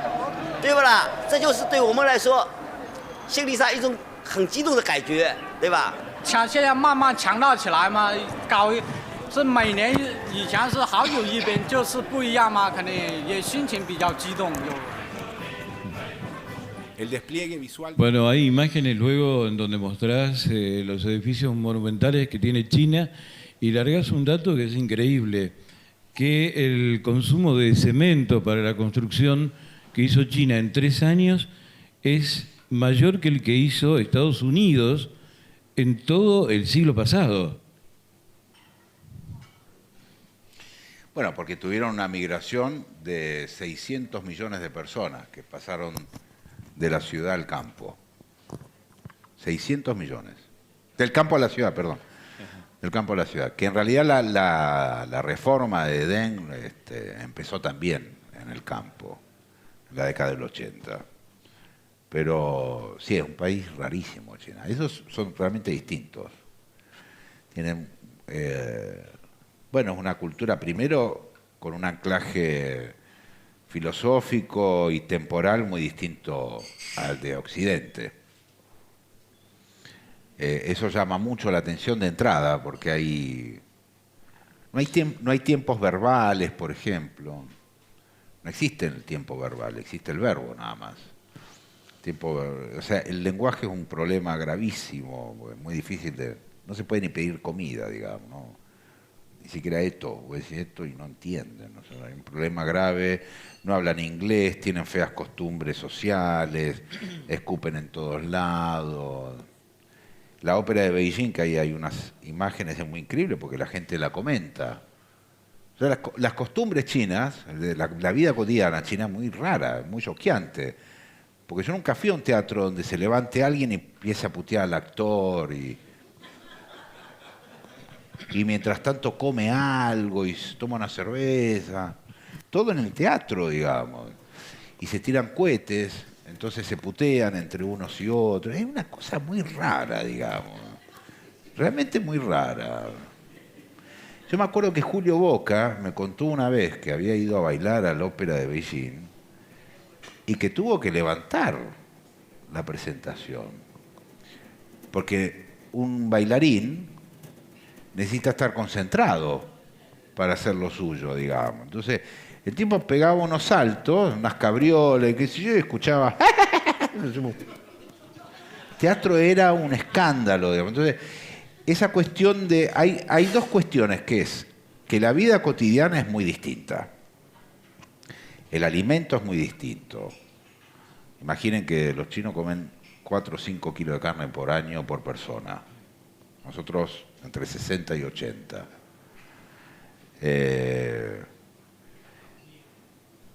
Y la cantidad de gente que hay. El problema más importante que hay, social, digamos, en la vía pública, no son los robos ni nada de eso, son las estampidas de personas. Porque se cae uno y se caen todos, empiezan a apilarse. Entonces la policía, en vez de usar revólveres, tiene unas balizas que para que circules, te hace así para que... Camina.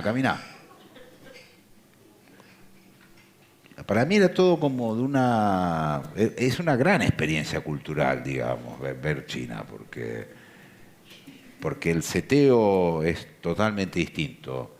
Y evidentemente Mao, que también hay que, para citar, Mao entendió con una profundidad la cultura china que yo, no, sin haber estudiado demasiado China, porque la verdad que no es de los países que elegí para estudiar, pero sí a Mao, evidentemente interpretó algo respecto de la cultura china que es muy interesante, que para mí son la memoria, la capacidad de sincronización, el poder que es decir, la noción de que los sincrónicos los volvía superpoderosos.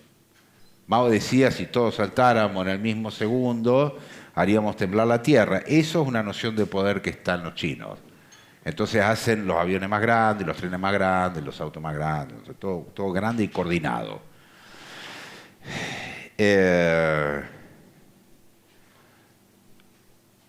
Sí, me parece que esa idea, y hay una idea un poco más romántica, que sería el aprecio por la palabra y la caligrafía, que son dos cosas que nosotros hemos perdido totalmente. O sea, la caligrafía en China es un gran arte, que tiene una enorme presencia, una enorme importancia, y que viene esa tradición de la ciudad donde nació Mao, que se llama Changsha, donde estudió y qué sé yo, vivió, y era un poeta además Mao. Entonces hay un respeto muy importante respecto de la capacidad de utilización de la palabra, que son ideogramas, no son palabras, y la caligrafía de esos ideogramas.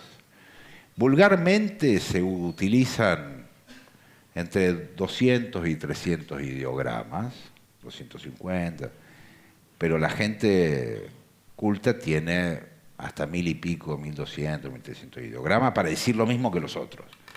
De manera que eso lleva a la idea de que hay una complejidad muy importante con el lenguaje. Y Mao inventó e hizo estudiar a todos los alumnos una forma de traducir el ideograma con letras del alfabeto occidental. Entonces, los tipos están todo el mundo con teléfono, celular, además son grandotes y qué sé yo, pero escriben con el alfabeto occidental y les salen los simbolitos chinos, digamos, los ideogramas. Porque eso que llamó Pinyin o Pinyin es lo que inventó Mao para poder acercar a China a Occidente, por lo menos desde lo alfabético, digamos.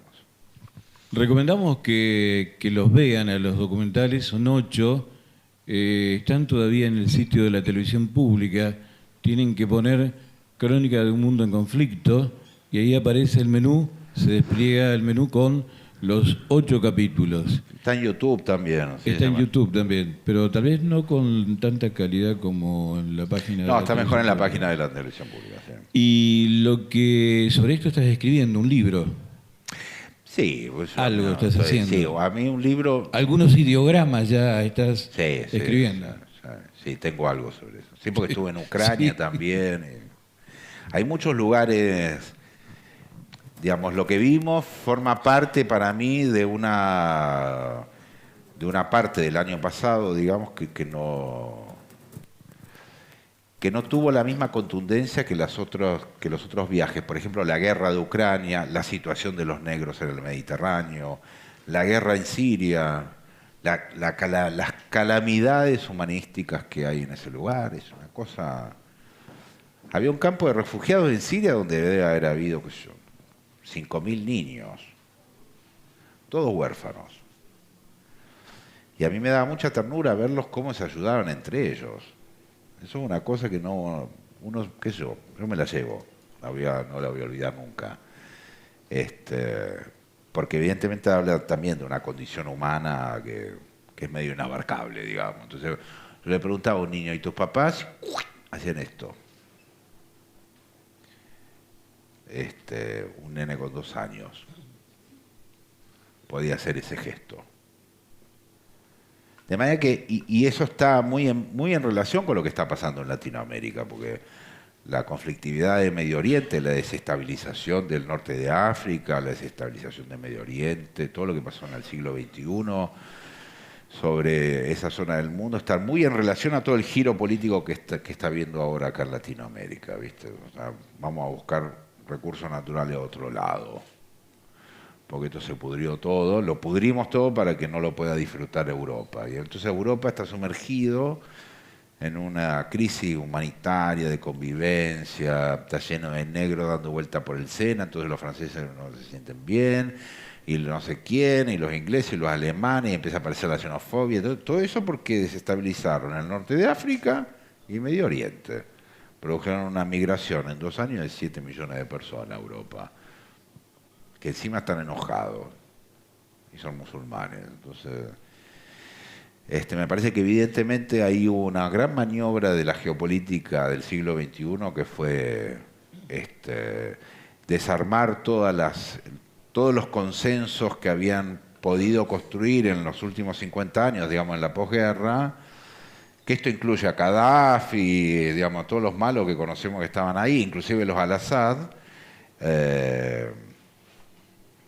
y que esa desestabilización tiene que ver con una disputa de poderío en el mundo con Europa. El problema es ese. Lucho, como experiencia profesional y humana, esto fue muy intenso, ¿no? Sí, sí. Por eso también la necesidad de escribir sobre esto. Sí, porque la televisión son 50 minutos y claro. Yo estaba 15 días o 10 días en un lugar, entonces tengo un buche de percepciones y de sensaciones muy grandes. Bueno, te invitamos para cuando el libro esté listo, para que vengas. Ok. Y ahora invitamos a todos los amigos y amigas que nos acompañan a que también puedan charlar, dialogar, preguntarte. Sí. Tenemos un número musical que hemos comprometido porque una de las asistentes como público es Natalia Pérez. Sí.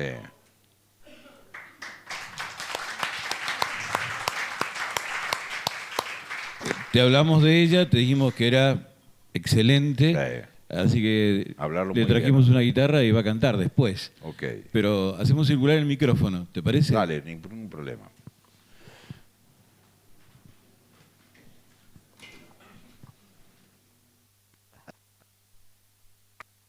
No, Gómez. Bueno, lo primero es hacerte un comentario para sumarte al análisis que hacías sobre la contemporaneidad de los medios de comunicación y que señalabas de la total el dejar de ser medios y el absoluto descompromiso con la verdad. No sé, invitarte a matizar el tema porque se puede ser injusto con muchas tragedias. Para tomar el recorrido argentino hay que pensar que el diario La Nación se larga en 1870, apenas había terminado la guerra del Paraguay, se iban a desarrollar todos los exterminios del pueblo indígena y no iba a ser un medio que no iba a construir protagónicamente todo ese genocidio, y de ahí para adelante lo que han hecho también en el derrocamiento de Irigoyen, con posterioridad con la fusiladora, Botana con Ilia, estos mismos medios durante la dictadura. O sea que habría que pensar, a lo mejor la especificidad estaría dada por cómo funcionan en el medio de una democracia representativa, pluripartidaria y ya no con contextos tan oligárquicos y tan represivos, igual como logran por concentración quizá económica, pero no sé cuándo fue ese momento del compromiso con la verdad o mediar realmente entre el hecho y el lector y el público. Y bueno, eso es una invitación a sumar a la reflexión posible y luego una pregunta mucho más juguetona y menos habiendo tratado lo que yo considero la parte principal de tus aportes que han sido estos documentales, es la experiencia con alguien que yo admiro mucho, que te tocó trabajar con Jorge Ginsburg, y me parece que eso también te puede haber ayudado en otro de tus capacidades, que es tu capacidad de juego, de humor y no disociar el rigor investigativo y la profundidad también con la festividad, la alegría. Bueno, preguntarte cómo viviste también, o si te aportó, ¿no? Esa experiencia. No, la verdad es que no, porque no lo llegué a conocer bien a Jorge, digamos.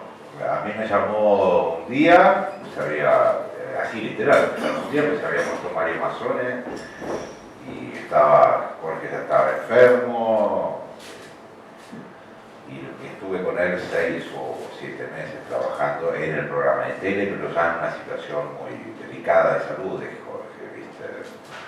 Fue bastante duro, porque, bueno, por todo lo que creaba Ginsburg también, que era un tipo muy potente, ¿viste? Pero no me alcanzó a influir, no eso, más bien él agarró algo que yo tenía en Rocampó con la negra, o sea, me dijo, yo te escucho con la negra y quiero que estés conmigo. Fue eso, porque Jorge y la negra eran amigos hace mucho tiempo. Después fuimos a comer algunas veces con Guipo, y era muy agradable, era un tipo muy simpático, yo lo como encantador, pero no la influencia. Y lo que me comentás respecto de esto, Gómez.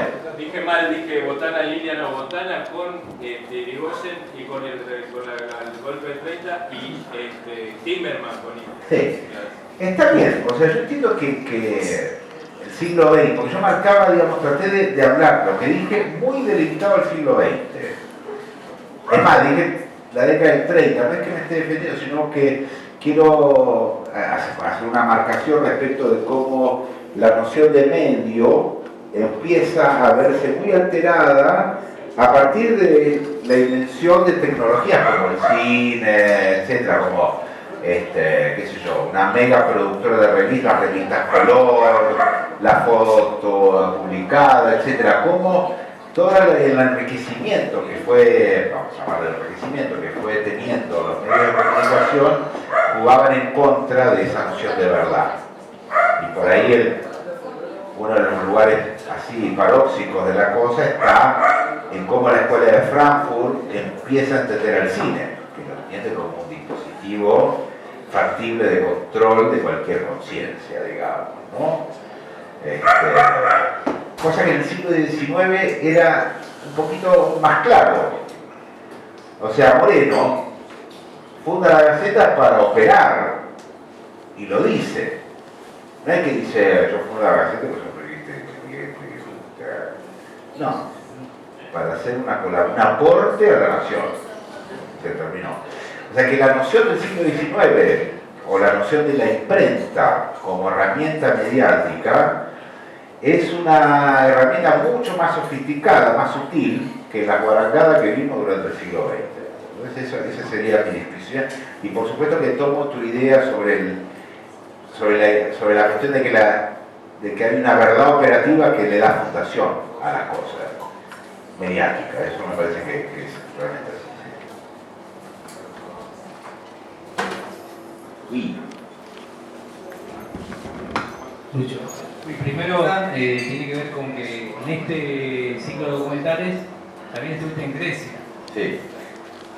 Y bueno, con Grecia, cuando vos fuiste, vivía un periodo parecido a lo que fue el 2001 en Argentina. Sí. Pero ahí también, o sea, toda esta situación de Europa, que vos lo contás bien, o sea, en geopolítica está bueno ver eso, porque te marca más o menos la cancha. Como Grecia es una de las víctimas de esa intervención norteamericana en Oriente, en Asia, y que después impacta en Europa. ¿Qué analogía vos haces con lo que pasa hoy en América Latina? Si lo que no se busca, claro, ¿qué analogía haces vos con lo que está sucediendo en América Latina? O sea, ¿cómo se puede, viendo lo que pasó en Grecia, pensar que Argentina, por ejemplo, después de 4 años de gobierno de Macri, puede volver a reconstruirse como lo hizo todo este tiempo?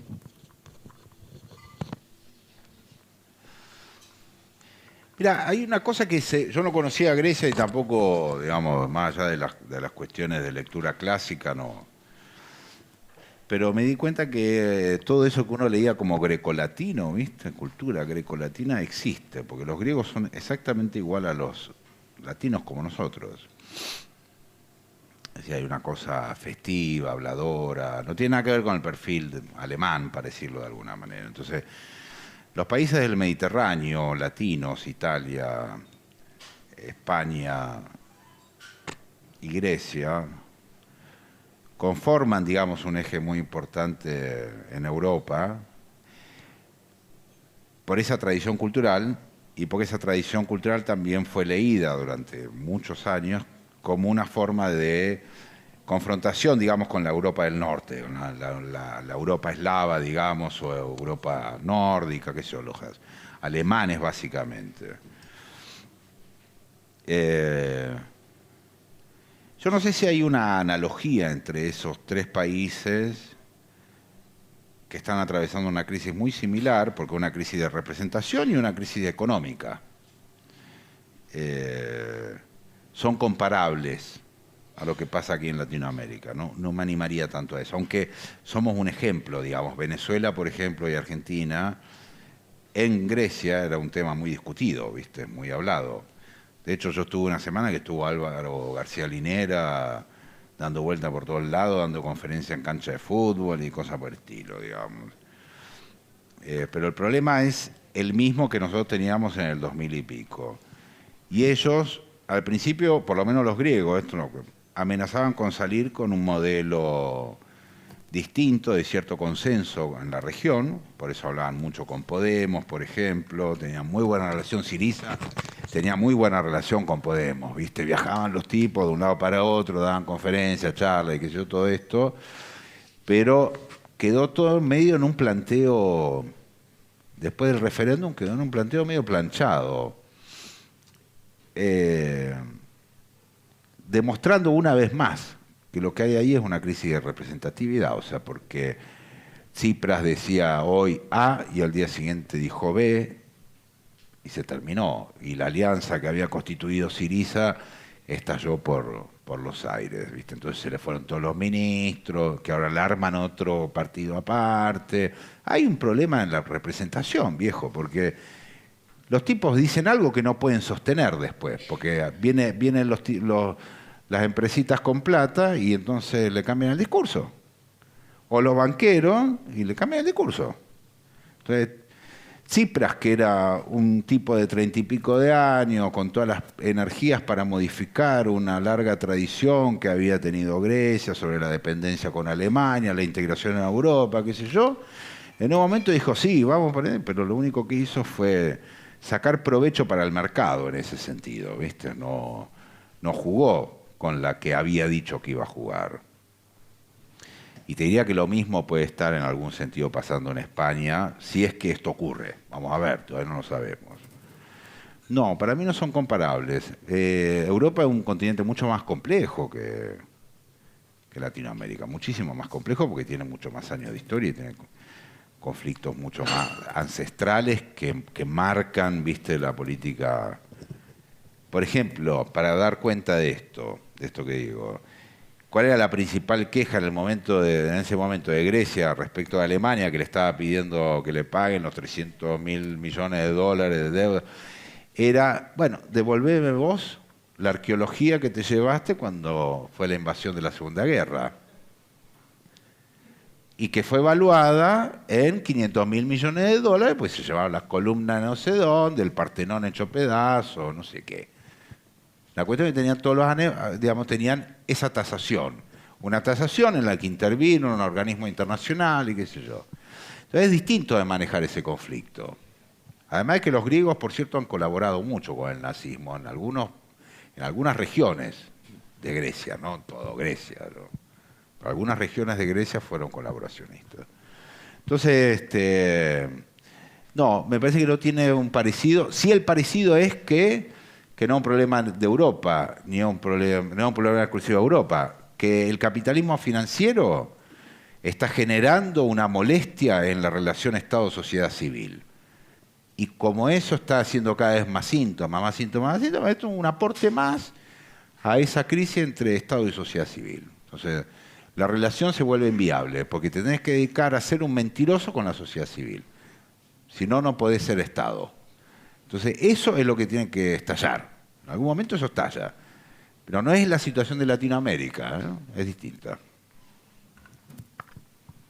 Vamos a contarle al público, Dani, que Lucho vino en auto y que piensa volverse ahora a Rosario en auto terminada Estación Palabras. Así ¿Me lo robaron al auto o no? No? Ah, ok, me asustaste, pero me empecé a preocupar, digamos. Pero que tenemos que ir cerrando porque un poco la idea es que te vuelvas sano y salvo, que no te duermas en el camino. ¿Viene el regalo musical? Exactamente, Dale. Vamos a invitarla a Natalia. Natalia. Chaleco azulado, vestí el domingo y en los sausales la vi esperando. Yo me hice el remiso de vergonzoso pero no miento, la estaba amando. Qué remedio para mi mal, le ofrecí la flor del jacarandá, me llegué hasta allí, la alcancé al doblar, me dijo después no le puedo hablar, del beso es testigo, solo el Paraná. Entre los sausales creció el amor y cambié el estribo por la pasión, pensé en un ranchito, Elsa y Buenflor, casorio con baile, con acordeón, con la correntada tembló el amor y la correntada se enfureció. A ponerle el pecho me dije yo que no arrastre el agua mi corazón. Vino la crecida, dejamos todo y ayer romance quedó truncado. Si ya catré sueños a la deriva, guardo el recuerdo de aquellos años, qué remedio para mi mal, una pena aquí, otro llanto allá, yo por Santa Fe, mi amor, ¿dónde está? No puedo volver, nada queda ya, solo aquel romance, aquel sueño fugaz. Entre los sausales creció el amor y cambié el estribo por la pasión, pensé en un ranchito, Elsa y Buenflor, casorio con baile, con acordeón, con la correntada tembló el amor y la correntada se enfureció. A ponerle el pecho me dije yo que no arrastre el agua mi corazón.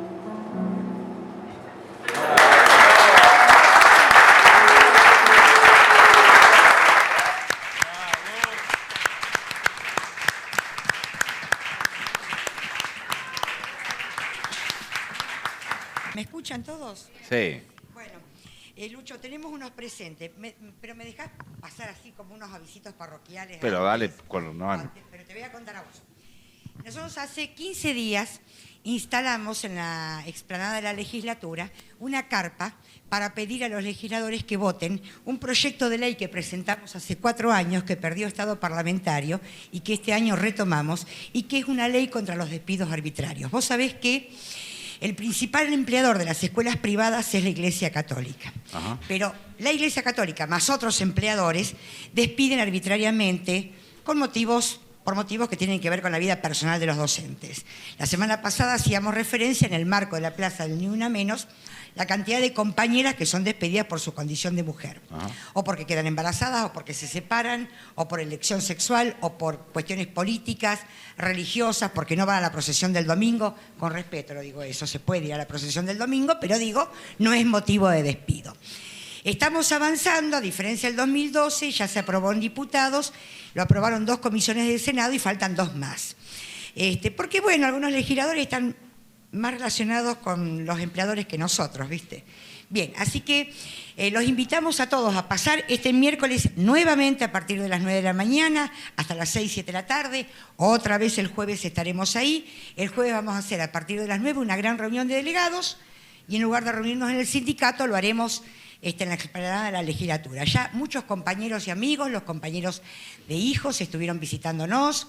Estuvo Hugo Yasky, Sergio Palazzo, recibimos adhesiones internacionales, ya estamos agrandados, les aclaro, así que quería compartir con eso con vos. Digo porque en un ratito más te van a poner un cartelito que dice yo apoyo la ley contra despidos arbitrarios. No tengo duda. Lo venimos haciendo desde el año pasado. Pueden dar una remera también. Me a la Ceci. No, ay, Ceci.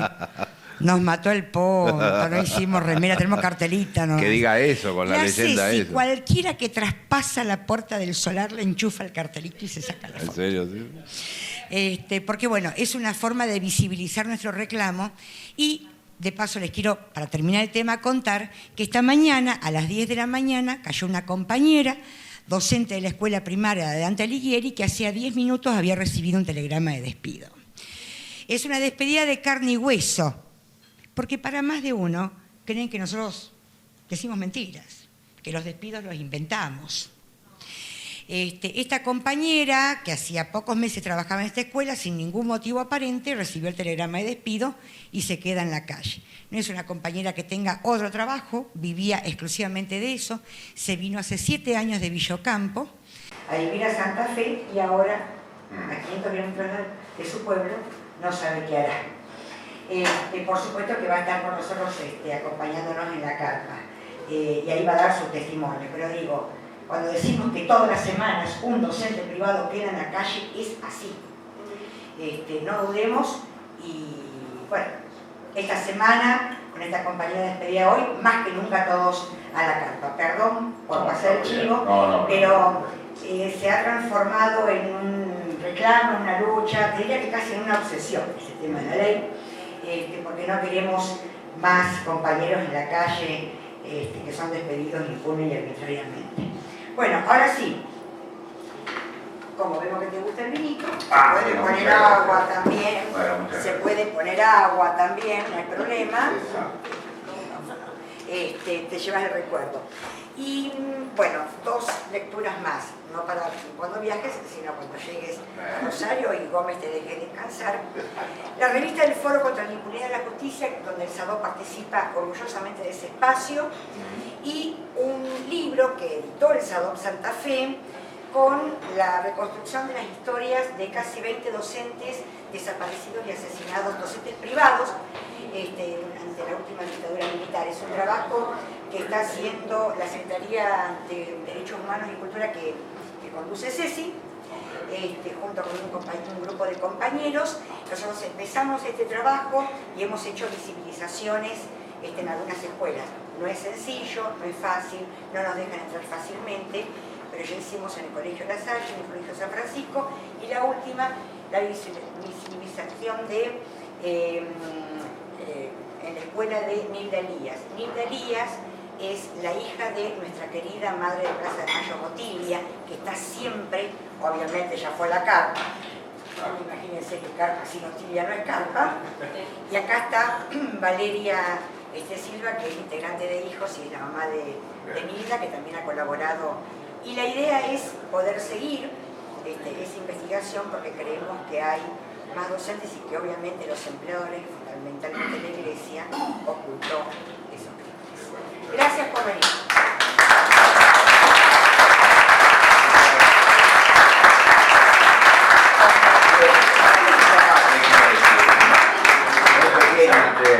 Porque digamos, este año es un año de experiencia para muchos laburantes también de medios de comunicación, muy hostil, y yo creo que todos de alguna manera nos fuimos convocando a una especie de intimidad, digamos, con la palabra, de intimidad con el pensamiento, que rompe toda esa lógica que se fue construyendo desde los medios de comunicación, que a mí me parece que es una de las claves políticas del momento. O sea, que podamos conversar, que nos podamos mirar la cara, que podamos preguntar y que podamos tratar de meterle palabras a un momento político en el cual estamos sintiendo un arrastre, una pérdida, un malestar, como quieran llamarlo.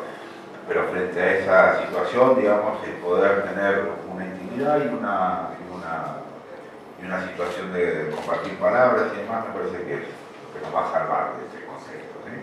Muchas gracias.